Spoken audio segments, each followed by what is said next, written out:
Setelah semua orang mengetahui bahwa Cheng Yu telah memecahkan rekor dengan menyelesaikan Dungeon Tyrant sendirian, mereka berbondong-bondong menawarkan 1.000 poin untuk bergabung dengannya. Beberapa wanita muda bahkan menawarkan apa saja asalkan bisa ikut. Dengan enggan dan atas dasar semangat membantu orang lain, Cheng Yu setuju.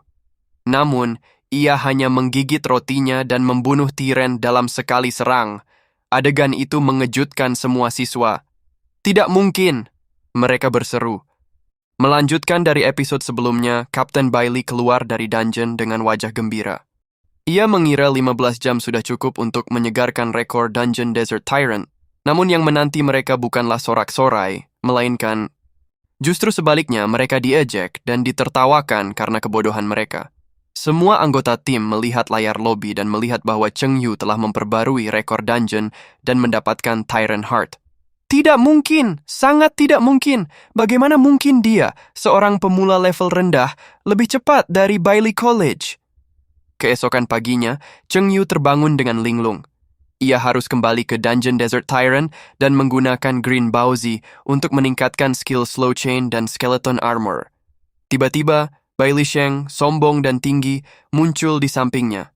Sebagai tanggapan, Cheng Yu memilih untuk mengabaikan pria sombong itu. Sambil menggertakkan gigi, Bailey Sheng berkata, "Jika aku sangat sibuk dan ingin bertemu denganmu, biarlah kamu yang datang kepadaku." Cheng Yu pun kembali ke Dungeon Desert Tyrant. Dungeon memiliki waktu cooldown 9 hari, dan bahkan dengan jimat pendingin, ia membutuhkan 2.500 poin untuk menyelesaikannya sekali lagi. Bailey Sheng menceritakan kisahnya dengan gaya yang lebih dramatis, semakin marah. Ia menganggap remeh kemampuan Cheng Yu menyelesaikan dungeon besar sendirian.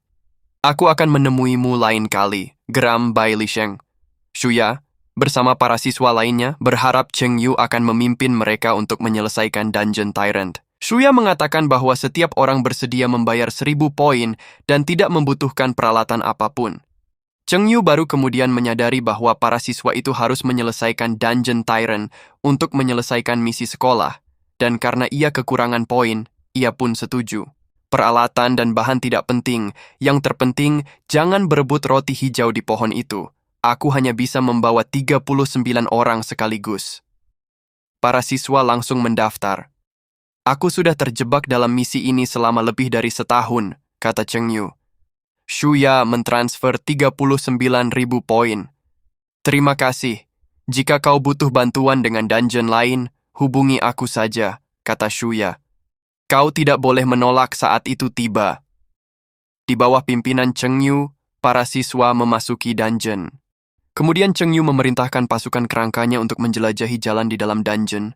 Melihat pasukan kerangka yang mengejutkan para siswa di depan mereka mencoba melatih skill Desert Ghost selama 5 menit, namun langsung dibantai oleh pasukan kerangka. Sungguh mengerikannya atribut 4 dimensi dari pasukan kerangka ini. Ya Tuhan, apa yang kulihat? Penyihir kerangka dengan atribut berbeda baru saja mengalahkan ratusan monster. Cheng Yu menyadari bahwa ia kurang berpengalaman memimpin dungeon dengan 39 orang. Untungnya, ia memiliki 39.000 poin dan bisa mengulang beberapa kali lagi. Kali ini, ia tidak menemukan roti hijau. "Baiklah, kali ini aku akan menyelesaikannya saja." "Masuk lagi! Jauhi aku! Jangan sampai terkena skill kelompokku!" Cheng Yu berteriak, mengaktifkan Corpse Explosion. Ledakan dahsyat itu mengejutkan semua siswa. Kekuatan dan efisiensi skill itu luar biasa. Para siswa kebingungan. 2 siswa merasa bosan. Bagaimana mungkin begitu banyak monster dikalahkan tanpa satu pun yang mati? 2 monster kalajengking muncul. Semua orang bersiap. Para ksatria menyerang dari jarak jauh. Namun, dalam sekejap, para ksatria di barisan depan terpesona. "Cepat beri aku pengobatan. Fisik monster kalajengking ini terlalu tinggi. Rasanya seperti kita hanya menggelitiknya." Anggota tim lain melihat situasi memburuk. "Mundur! Kami akan maju!" Dalam pertarungan sengit itu, para siswa akhirnya berhasil mengalahkan monster kalajengking. Sulit melawan monster kecil ini. Bagaimana dengan boss tyrant nanti? Cheng Yu menatap mereka. "Kalian ini benar-benar tidak bisa diam." Tiba-tiba, seorang siswa berteriak, "Apa yang kalian lakukan?" Masih ada satu masalah yang belum terselesaikan. Bagaimana ini? Banyak siswa sudah kehabisan tenaga. Tepat ketika semua orang tidak berdaya menghadapi monster kalajengking yang tersisa, sebuah kerangka terbang dan membelah monster itu menjadi dua dengan pedangnya. Semua orang akhirnya mengerti kekuatan pasukan kerangka. Seorang siswa bertanya mengapa ia tidak mendapatkan pengalaman selama lebih dari 10 menit. Ternyata Cheng Yu telah menarik semua semut prajurit dan membunuh ratu semut seketika dengan skillnya. Ia kemudian membawa semua orang ke Kastil Tyrant. Melihat strategi Cheng Yu, semua orang tercengang.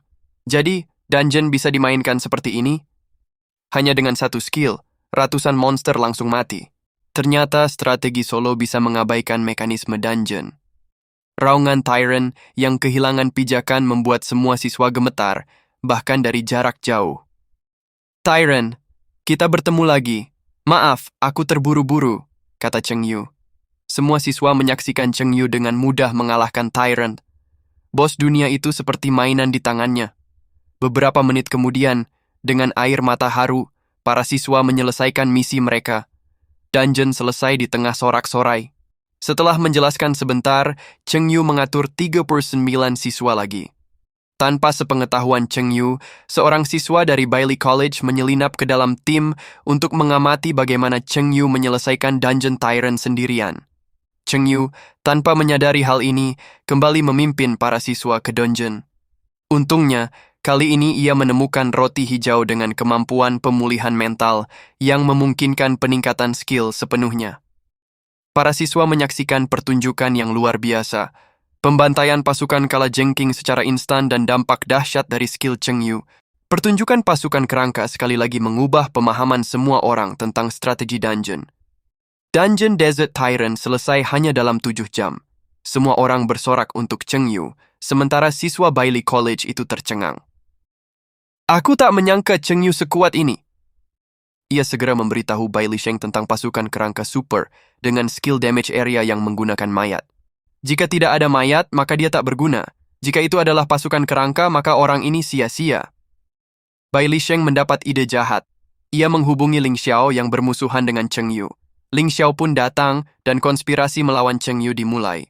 Sementara itu, Xia Ningsue yang baru tiba di akademi menatap keluar jendela dengan senyum lembut. Bai Lisheng, cucu dekan Bailey College, berteriak, sepertinya Bailey College akan memecahkan rekor Dungeon Desert Tyrant kali ini.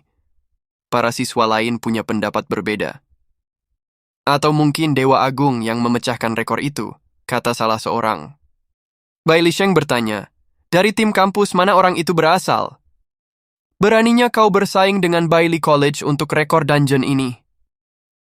Bisikan di sekitar Bai Lisheng membuatnya tertawa. Beraninya seseorang menantang Dungeon Desert Tyrant. Beberapa siswa kesal. Dia hanya seorang master yang memecahkan 2 rekor dungeon tingkat rendah, kata Bai Lisheng dengan nada meremehkan. Layar besar menunjukkan bahwa Tyrant Heart telah jatuh. Para siswa berseru. Seseorang telah mendapatkan Tyrant Heart. Bai Lisheng semakin sombong. Kita tak hanya memecahkan rekor dungeon, tapi juga mendapatkan Tyrant Heart. Bailey College akhirnya memilikinya. Bai Lisheng sangat bangga. Namun, pengumuman selanjutnya membuat semua orang tercengang. Nama yang memecahkan rekor Dungeon Desert Tyrant adalah Cheng Yu. Cheng Yu muncul dari dungeon. Ia memecahkan rekor sendirian, bahkan lebih cepat dari tim Bailey College. Bai Lisheng menatapnya dengan marah. Kau Cha Cheng Yu? Cha Cheng Yu menjawab singkat, lalu berbalik hendak pergi. Bai Lisheng menggertakkan giginya dengan marah. Semua orang tercengang melihat kepergian Cha Cheng Yu. Berita ini akan menyebar ke seluruh perguruan tinggi besok. Aula dungeon bergemuruh. Menyelesaikan dungeon besar sendirian di level 20? Itu sangat menakutkan. Apakah ini kekuatan pengendali undead? Komunikator Bai Shen berdering. Cha Cheng Yu, kita belum menemukan tim. Jawaban Cha Cheng Yu mengejutkan Bai Shen. Tuan Bai Shen, saya sudah mendapatkan Tyrant Heart. Tak perlu tim. Maukah Anda merekomendasikan beberapa rekan satu tim kepada saya? Tunggu, apa yang baru saja kau katakan? Ulangi lagi. Cheng Yu berkata, Tuan Bai Shen, saya sudah mendapatkan Tyrant Heart. Bai Shen tak percaya. Bagaimana mungkin ia mendapatkan Tyrant Heart begitu cepat? Cheng Yu, di mana kau sekarang? Baishen berdiri. Sistem memberikan 5.000 dan 30 poin kontribusi, hadiah yang bagus tapi hanya sekali. Ruang di sekitar mereka berdistorsi. Cheng Yu muncul di depan Baishen. Cheng Yu, anak muda dari istana, bertemu Tuan Meng. Orang ini adalah Meng Anwen, master formasi tingkat dewa. Baishen mengulurkan tangannya. Sekarang kau bisa memberikan Tyrant Heart. Tyrant's Heart bertanya dengan bingung. Lagi, dungeon solo lagi. Cheng Yu menjawab, butuh lebih dari 14 jam untuk satu kali penyelesaian. Baishen dan Tuan Meng saling memandang. Tanpa ragu, Baishen melemparkan jimat pendingin ke Cheng Yu. Cheng Yu menangkapnya. Dengan begitu, kecepatan peningkatan levelmu pasti akan meningkat pesat. Baishen bertanya kepada Cheng Yu, apakah ia ingin segera masuk Akademi Chuangshen. Cheng Yu menjawab bahwa ia masih kekurangan poin. Aku masih punya misi di medan perang sesungguhnya, kata Cheng Yu. Tidak masalah. Sepertinya aku bisa mendapatkan poin kontribusi dengan cepat lagi. Setelah upacara pembukaan, aku akan membawamu ke medan perang sesungguhnya. Tuan Meng tampak bingung. Apakah pantas membiarkannya pergi ke medan perang sesungguhnya? Bertanya-tanya. Dia baru level 20, hampir sama dengan beberapa lulusan sekolah menengah. Hanya dengan pergi ke medan perang sesungguhnya, dia bisa mendapatkan pengalaman dan memaksimalkan potensinya. Tapi kenapa kau tak memberitahunya tentang Abyss Demon, musuh umat manusia, yang ada di medan perang sesungguhnya? Kemudian setelah mengetahui bahwa Cha Cheng Yu membawa siswanya melalui penjara bawah tanah Tyrant Desert secara gratis, Ning Tairan, dekan Akademi Shajing, langsung menjadi marah. Memimpin satu orang melewati dungeon tidak masalah, tapi memimpin 39 orang itu salah. Baishen tertawa. Memang benar memimpin orang melewati dungeon, tapi tujuan dungeon Desert Tyrant adalah untuk menyaring bakat. Anak ini malah membuat siswa biasa juga lulus. Baishen meneguk tehnya. Lalu, Cheng Yu tidak melanggar aturan akademi. Ia melakukan pekerjaannya dengan baik. Hanya karena ia tak pandai berkomunikasi dan tak bisa menemukan tim, banyak bakat yang terjebak di dungeon ini selama bertahun-tahun. Tuan Meng di sampingnya setuju. Sistem Akademi Tao yang lama sudah berusia ratusan tahun. Saatnya mengubah kata-kataku, kata Ming. Saat Dekan Ming bersiap pergi, Baishen berkata, sudah kukatakan, jika kau berani mengusiknya, aku akan menghancurkan dungeonmu. Dekan Ming mendengus dan pergi. Sepertinya amarah lelaki tua ini tak bisa diubah. Hanya gadis itu yang bisa menenangkannya, gumam Baishen.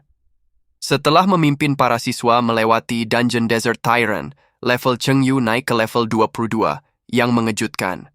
Skill Skeleton Armor dan Slow Curse-nya juga mencapai level penuh. Sayangnya, karena kekurangan mayat monster, skill Corpse Explosion-nya belum mencapai level penuh meskipun ia memiliki 350.000 poin. Ia hanya bisa membeli 4 gulungan pamungkas, jadi ia harus mencari cara untuk mendapatkan lebih banyak poin. Namun, ia harus menghadiri upacara pembukaan terlebih dahulu. Di luar kampus, lautan manusia berkumpul. Melihat hanya tersisa 10 menit, Xia Ningxue berpikir, kenapa Cheng Yu belum datang? Tiba-tiba Cheng Yu muncul dari kerumunan. Ia tampak baru saja keluar dari dungeon. Auranya sangat dingin. Kamu pergi? Levelmu sekarang berapa? Level 22, jawab Cheng Yu tenang. Ketiganya terkejut. Bagaimana ia bisa naik level begitu cepat? Jawaban Cheng Yu selanjutnya membuat mereka semakin terkejut. Jika aku tidak memimpin orang lain, aku akan mencapai level 24. Bel kampus berbunyi, menyambut para siswa baru Akademi Xiajing. Kalian mungkin jenius di sekolah sebelumnya, tapi di sini, kalian semua adalah mahasiswa baru. Siswa dibagi menjadi 3 kelas. Biasa, jurusan, dan berprestasi. Sumber daya dan perlakuan berbeda, jadi kalian harus bekerja keras. Selanjutnya adalah acara tradisional upacara akademi.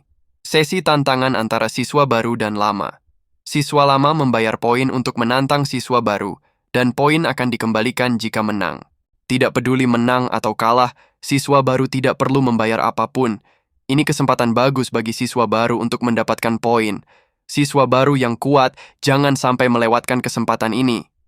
Banyak penonton, baik siswa baru maupun lama, antusias. Pembawa acara melanjutkan, kompetisi akan diadakan di panggung khusus. Formasi akan menekan level kedua belah pihak ke level 20. Semua skill tidak dapat digunakan. Tuan Ning, Bai Shen, dan Tuan Meng mengamati para siswa. Bai Shen berkata, "Itu trik lama untuk menekan siswa baru." Namun Tuan Ning menjawab, "Siswa baru ini jenius dan sombong. Mereka perlu diberi pelajaran." Ia berharap ada siswa senior yang menantang Cheng Yu. Sesuai harapan Bai Shen, Ling Xiao yang bermusuhan dengan Cheng Yu mengirimkan tantangan. Cheng Yu menjawab santai, "Jika kau ingin menantangku, kau harus membayar cukup poin." Ling Xiao bertanya, 5.000 poin cukup? Cheng Yu menjawab, "Tidak cukup." "Lalu berapa?" tanya Ling Xiao. Cheng Yu mengulurkan satu jari, 100.000. "Tahukah Anda apa itu konsep 100.000 poin?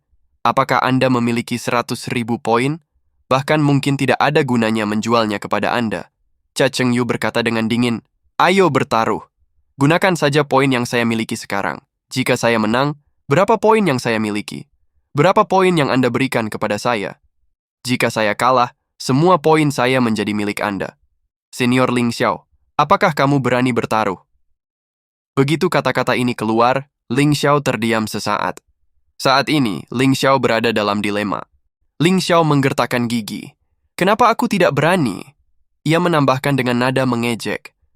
"Berapa banyak poin yang bisa kau dapatkan sebagai mahasiswa baru?" Tuan Meng di samping sudah terhibur.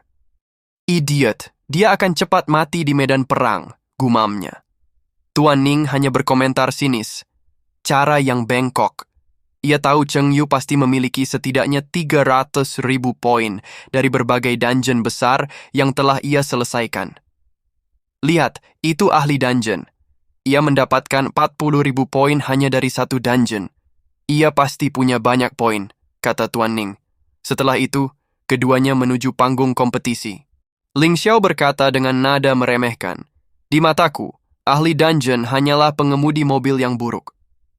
Cheng Yu menjawab dengan tenang, "Levelmu lebih rendah dariku. Aku dilatih sejak kecil untuk menjadi jenius sepertiku, tidak seperti sampah warga sipil sepertimu.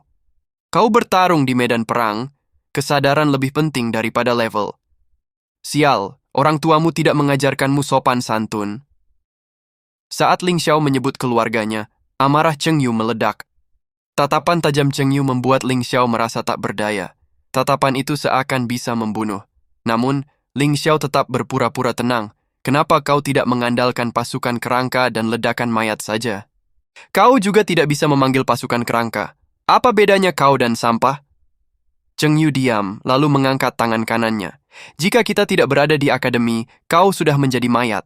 Namun, ia menyadari skillnya tersegel, dan ia tidak bisa memanggil pasukan kerangka. Ling Xiao mengeluarkan kristal ungu dan menghancurkannya saat Cheng Yu mengaktifkan skill pemanggilannya. Kristal itu adalah jimat penyegel skill khusus untuk pemanggil. "Kau tidak bisa memanggil pasukan kerangka lagi.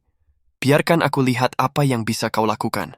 Bahkan jika aku tidak bisa membunuhmu, aku akan membuatmu menderita." Cheng Yu diam, mengamati semuanya dengan tenang. "Ling Xiao ini keterlaluan," gumam seseorang. "Sepertinya seseorang akan mengurusnya nanti, tapi Ling Xiao akan membayar mahal untuk ini." Saat serangan api Ling Xiao hampir mengenai Cheng Yu mengaktifkan skeleton armor. Ling Xiao tersenyum puas melihat Cheng Yu terbakar. Namun, saat ia membuka mata, Cheng Yu masih berdiri tegak tanpa cedera. "Skillku tidak mempan padanya. Tidak mungkin, sama sekali tidak mungkin." Ling Xiao berteriak, Cheng Yu, pergilah ke neraka." Ia melepaskan 2 serangan naga api yang lebih besar, namun tetap tidak mempan pada skeleton armor. "Ling Xiao, sudah cukup. Jika tidak, aku akan bertindak," kata Cheng Yu tenang. Ia lalu berbisik, "Soul Flame, biarkan dia merasakan penderitaan yang membakar jiwanya." Detik berikutnya, Ling Xiao tiba-tiba memuntahkan darah dan jatuh ke tanah. Untungnya, formasi panggung melindunginya. Jika tidak, ia mungkin akan mati. Penonton tercengang. Mereka menyaksikan seorang siswa senior dikalahkan oleh seorang siswa baru. Cheng Yu berjalan mendekati Ling Xiao.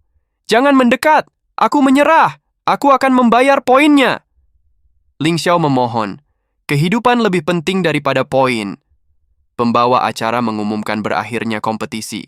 Sesuai kesepakatan, Ling Xiao harus membayar Cheng Yu dan teman-temannya 358.000 poin.